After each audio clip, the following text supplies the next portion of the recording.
반갑습니다. 네, 한 주간도 주님의 은혜 가운데에서 함께 하시는 줄로 믿습니다. 이 시간 함께 말씀을 나누시기 전에 찬양 두 곡을 하시고 예배를 시작하도록 하겠습니다. 먼저 부르실 찬양은 예배하는 이에게, 함께 찬양하겠습니다.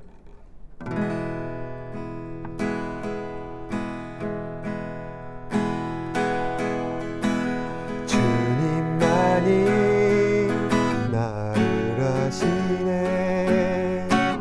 내 모든 삶 주가 만지시네. 주님 앞에 예배하는 이에게 그 은혜를 부어 주시리. 주님만이 온 땅의 소망, 내 삶 속에 유일한 사랑이라. 주님 앞에 기도하는 이에게 그 은혜를 부어 주시리. 만왕의 왕 나를 기르시는 목자요, 내 모든 삶 주가 다스리시니 주님 뜻을 따르기 원하네. 오주 한 분만 바라네. 주님만이 나를 아시네. 내 모든 삶 주가 만지시네. 주님 앞에 예배하는 이에게 그 은혜를 부어 주시리. 주님만이 온 땅의 소망, 내 삶 속에 유일한 자랑이라. 주님 앞에 기도하는 이에게 그 은혜를 부어 주시리. 만왕의 왕 나를 기르시는 목자요, 내 모든 삶 주가 다스리시니 주님 뜻을 따르기 원하네. 오주 한 분만 바라네. 만왕의 왕 나를 기르시는 목자요, 내 모든 삶 주가 다스리시니 주님 뜻을 따르기 원하네. 오주 한 분만 바라네. 주님만이 나를 아시네. 내 모든 삶 주가 만지시네. 주님 앞에 예배하는 이에게 그 은혜를 부어 주시리.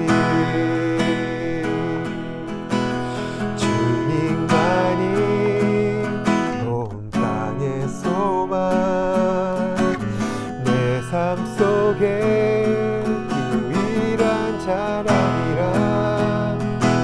주님 앞에 기도하는 이에게 그 은혜를 부어 주시리. 아멘. 네, 이번에 부르실 찬양은 그 사랑 얼마나, 함께 찬양하도록 하겠습니다.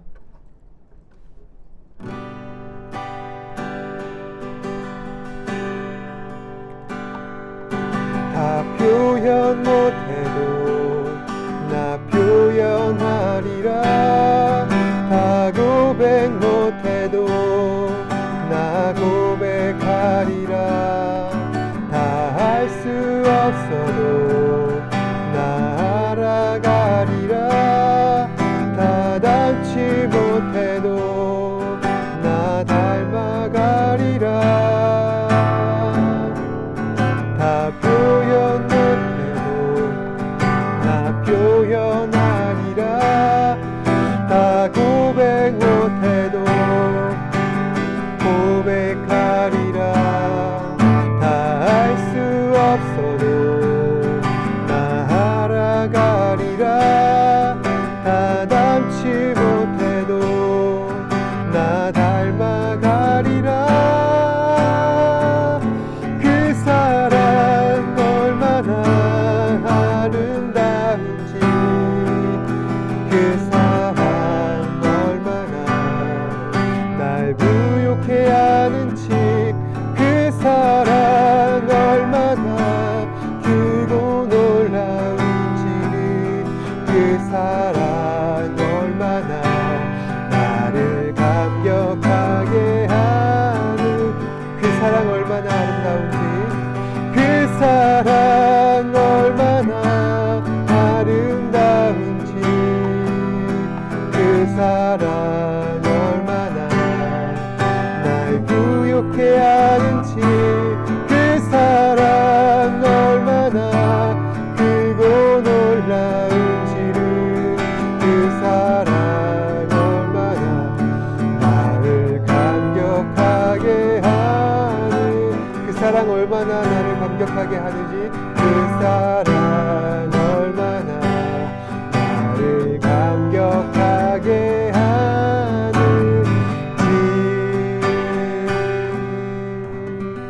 아멘.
오늘 말씀은 지혜로운 자로 살아가는 것이 얼마나 귀하고 복된 일인지 다시 한 번 더 우리로 하여금 생각하게 합니다. 우선 오늘 말씀에서는 13절부터 20절까지 지혜와 명철이 가진 가치에 대해서 이야기를 하고 있고, 21절에서 26절 말씀까지는 하나님의 지혜를 깊이 묵상하며 우리가 그것을 간직하고 살아가게 되면 과연 어떠한 복이 임하게 되는가 우리에게 가르치고 있습니다. 우선 첫 번째로 지혜의 가치를 살펴보려고 합니다. 13절 말씀해 보시면 지혜를 얻은 자와 명철을 얻은 자는 복이 있다라고 이야기하고 있습니다. 13절에서 말하고 있는 복은 어떠한 복인가? 우리가 생각하고 있는 모든 형태의 복을 의미하고 있습니다. 복에는 세상을 살면서 우리에게 반드시 필요한 물질적인 복이 있을 것이고요. 또 눈에는 보이지 않지만 하나님께서 우리 인생 가운데 역사하시고 섭리하신다는 사실을 깨닫게 하는 영적인 복도 있습니다. 여기서 잠언 기자는 지혜와 명철을 얻은 자, 또 앞으로 꾸준히 지혜 얻기를 소망하는 자, 이런 자들에게는 하나님께서 주시는 충만한 복이 임할 것이다, 이렇게 이야기하고 있습니다. 따라서 복이라는 것은 다른 어떤 것이 아니라 우리에게 하나님께서 주신 지혜가 있다는 것이 바로 큰 복임을 강조하고 있습니다. 그러면서 이 지혜가 얼마나 귀하고 복된 것인가 구체적인 대상들과 비교를 하고 있는데, 우선 14절 말씀, 지혜를 얻는 것이 은을 얻는 것보다 낫고 그 이익이 정금보다 나음이니라. 여기서 은이라는 것은 고대 근동에서 통용되었었던 카세프라는 화폐 단위를 의미하고 있습니다. 또 오늘 말씀에서는 그 이익이 정금보다 낫다라고 이야기하고 있습니다. 그러니까 하나님의 지혜를 정금과 비교할 때에 가치가 얼마나 큰가. 점점 이 지혜의 가치가 은에서 정금으로 올라가고 있는 것을 우리는 알 수 있습니다. 그 다음 말씀 15절에 지혜는 진주보다 더 귀하다. 여기서 진주의 원문을 제가 정확히 번역해 드리자면은 산호로 해석되고 있습니다. 이 산호라는 이 단어는 원어로 판인이라는 이제 단어인데, NIV 성경에서는 이 판인이라는 단어가 진주라고 번역되어 있고, 또 NASB라는 성경에서는 무수한 보석들로 번역되어 있습니다.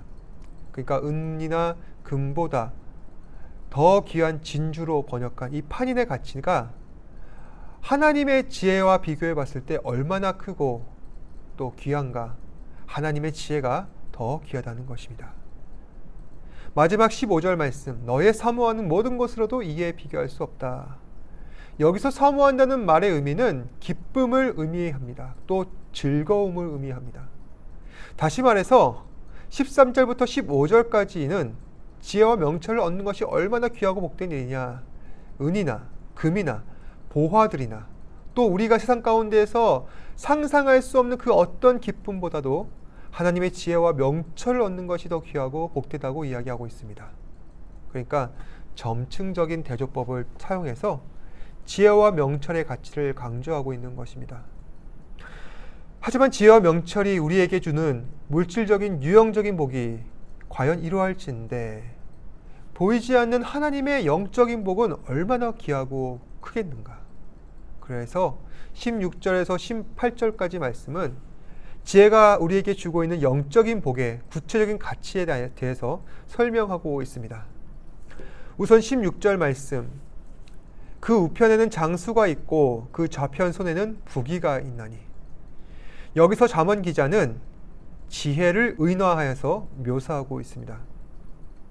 지혜의 오른손에는 장수의 복이 있고 또 그 왼편에는 부귀영화가 있다. 사람들은 복 중의 복으로 무병장수와 부귀영화를 꼽습니다. 그런데 그 장수의 복과 부귀의 복이 어디에서 비롯되는지 우리는 잘 알지 못합니다. 그래서 지금껏 어떻게 하였습니까? 스스로 그것들을 추구하려고 노력하였습니다. 오늘 말씀에서는 그 장수와 부귀의 복이 어디에서 비롯되는가 근원을 밝히고 있는데, 장수와 부귀의 복은 하나님의 지혜 말씀에 달려 있다.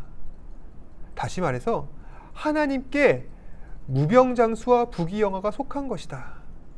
지혜자는 지금 우리로 하여금 하나님의 지혜를 얻기 위해 더욱더 매진할 것을 촉구하고 있는 것입니다. 하지만 하나님의 지혜를 따라간다는 건 어떻습니까? 고난을 동반합니다. 세상은 우리를 대접하는 것이 아니라 도리어 이상하게 여기고 있고 지혜를 추구하는 사람들을 이상하게 여기는 세상 속에 우리는 살아가고 있습니다. 왜냐하면 하나님의 생각은 사람들의 생각과 다르고 오히려 더 높기 때문입니다. 그래서 그 높고 험난한 길을 추구하려는 하나님의 자녀들은 세상에 보기에 미련하고 어리석어 보이는 것이죠. 하지만 오늘 잠언 기자는 17절 말씀에서 지혜를 추구하는 길은 결코 불행하지만은 않다.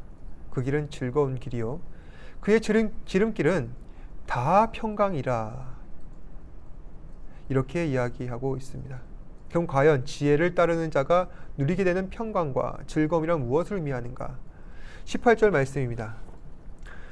지혜는 그 얻은 자에게 생명나무라. 지혜를 따르는 자는 하나님께서 그 사람에게 영원한 생명과 즐거움을 약속하신다는 것입니다.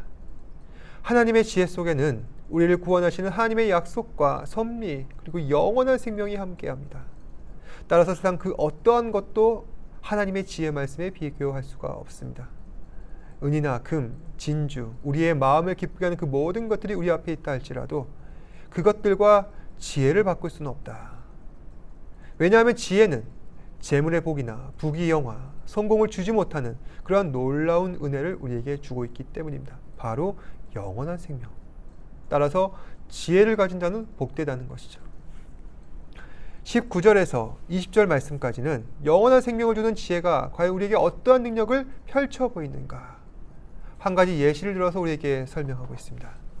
19절 말씀, 여호와께서는 지혜로 땅을 세우셨고 명철로 하늘을 덮으셨고, 또 20절 말씀, 그 지식으로 해양이 갈라지게 하셨으며 공중에서 이슬이 내리게 하였느니라.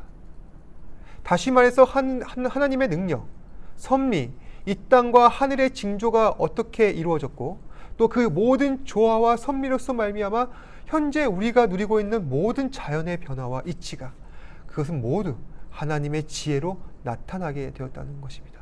따라서 우리는 하나님의 지혜를 앙망하고 사모할 수밖에 없습니다. 또 이 지혜의 가치와 능력을 설명하면서 잠언 기자는 이 지혜를 따르고 있는 사람들에게 다음과 같이 제안합니다. 21절 말씀, 내 아들아, 완전한 지혜와 근신을 지키고 이것들이 내 눈앞에서 떠나지 말게 하라. 다시 말해, 하나님의 지혜를 따라 살아가는 것이, 거기에 대해서 우리는 열과 성을 다해야 된다. 지혜를 쫓아 살아감에 있어서 우리는 성실해야 함을 강조하고 있는 것입니다. 그리하면 20절 말씀, 그것이 내 영혼의 생명이 되며 우리의 영적인 삶이 보다 더 풍요로워질 것이고, 또 그것이 내 목의 장식이 되라니. 지혜를 얻는다는 것은 즉 생명의 면류관을 얻는 것과 마찬가지인데, 생명의 면류관은 하나님의 존귀와 영광, 영원한 생명의 약속과 최후 승리를 의미합니다.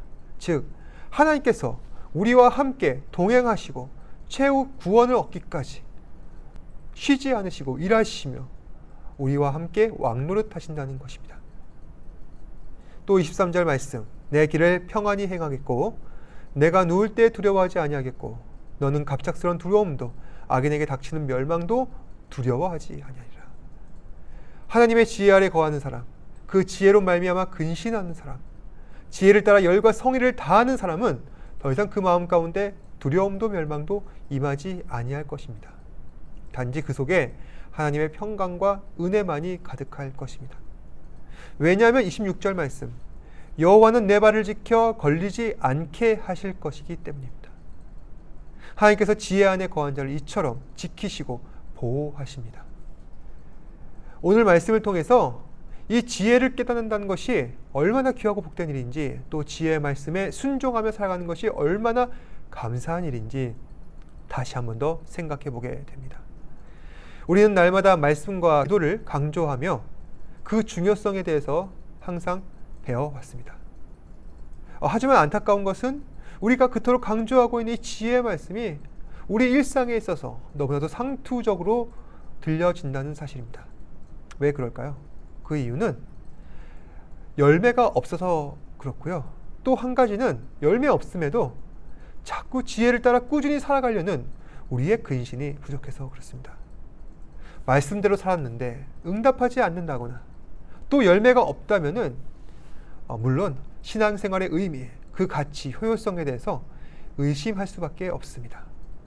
하지만 중요한 것은 그리 하지 아니하실지라도 늘 우리 안에서 지혜를 품고 근신해야 한다는 것입니다. 왜냐하면 우리가 지혜의 말씀을 따라가는 것은 보이는 것을 추구하는 것이 아니라 보이지 않는 하나님을 추구하는 것이기 때문입니다. 비록 우리는 우리가 지금 겪고 있는 모든 현상들 가운데에서 우리의 바램과 반드시 일치하지 않는 경우를 자주 목격하게 됩니다.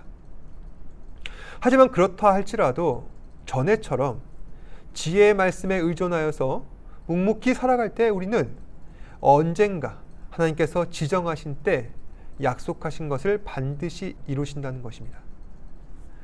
오늘 하루도 우리 가슴 가운데 지혜의 말씀을 품고서 근신하며 살아가시는 저와 여러분들 되시길 바랍니다. 함께 기도하겠습니다. 주님 감사합니다. 오늘 말씀을 통하여서 지혜의 말씀을 깨닫게 하시고 또 이 지혜를 붙잡고 살아간다는 것이 얼마나 귀하고 복된 것인지 다시 한 번 더 생각해 하신 것 감사합니다. 우리에게 은과 금이나 또한 보화나 세상에 가장 우리의 마음을 기쁘게 하는 모든 것들이 눈앞에 있다 할지라도 지혜보다 더 귀할 수는 없습니다. 왜냐하면 지혜는 우리에게 영원한 생명을 주시며 하나님 나라에서 주님과 함께 왕노릇을 할 수 있게 하는 중요한 치트키이기 때문입니다. 주님, 우리의 믿음 가운데에서 항상 지혜를 의존하게 하시고 하나님의 말씀 따라 순종하는 가운데에서 얻게 되는 놀라운 은혜와 축복을 우리 지체들 가운데 나타나게 하여 주시옵소서. 그리하여서 우리의 삶 가운데에서 비록 열매가 없다 할지라도 꾸준히 하나님의 말씀에 순종하며 근신하며 살아갈 수 있도록, 그리하여서 하나님께 기쁘시게 하는 주의 자녀가 될 수 있도록 우리를 붙잡아 주시옵소서. 모든 것에 감사드리며 살아계신 예수님 이름으로 기도드립니다. 아멘. 주님 가르쳐 주신 기도로서 예배 마치도록 하겠습니다. 하늘에 계신 우리 아버지여, 이름이 거룩히 여김을 받으시오며 나라가 임하시오며 뜻이 하늘에서 이루어진 것 같이 땅에서도 이루어지이다. 오늘날 우리에게 일용할 양식을 주시옵고 우리가 우리에게 죄 지은 자를 사하여 주신 것 같이 우리 죄를 사하여 주시옵고 우리를 시험에 들게 하지 마시옵고 다만 악에서 구하시옵소서. 나라와 권세와 영광이 아버지께 영원히 있사옵나이다. 아멘.